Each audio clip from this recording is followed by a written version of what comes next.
నమస్కారం ఈటీవీ 360కి స్వాగతం. ముందుగా ప్రధానాంశాలు. దేశంలో రెండో విడత ఎన్నికల ప్రచార హోరు. ప్రత్యర్థులపై మాటల దాడి చేస్తున్న అగ్రనేతలు. గుజరాత్ కాంగ్రెస్లో లోపించిన యువోత్సాహం. కీలక నేతల్లో ఒకరు దూరం, స్తబ్దుగా మరో ఇద్దరు. దేవగౌడ మనవడి కోసం కర్ణాటకకు చంద్రబాబు. మండ్య లోక్సభ పరిధిలో నేడు ఎన్నికల ప్రచారం. ఓటు కోసం సొంతూళ్లకు వచ్చినోళ్లు తిరుగు ప్రయాణం.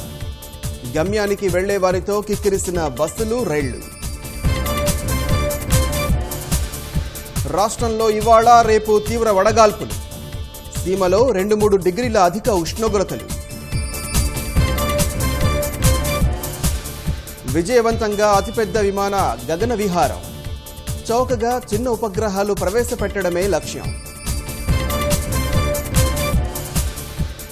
భద్రాచలంలో నేడు సీతారాముల పట్టాభిషేకం. చైత్రమాస బ్రహ్మోత్సవాలకు ఇంద్రకీలాద్రి ముస్తాబు. ప్రపంచ కప్కు నేడు భారత క్రికెట్ జట్టు ఎంపిక. రాహుల్ బెర్తు ఖరారు. చోటు కోసం ఉమేష్, ఖలీల్ పోటీ.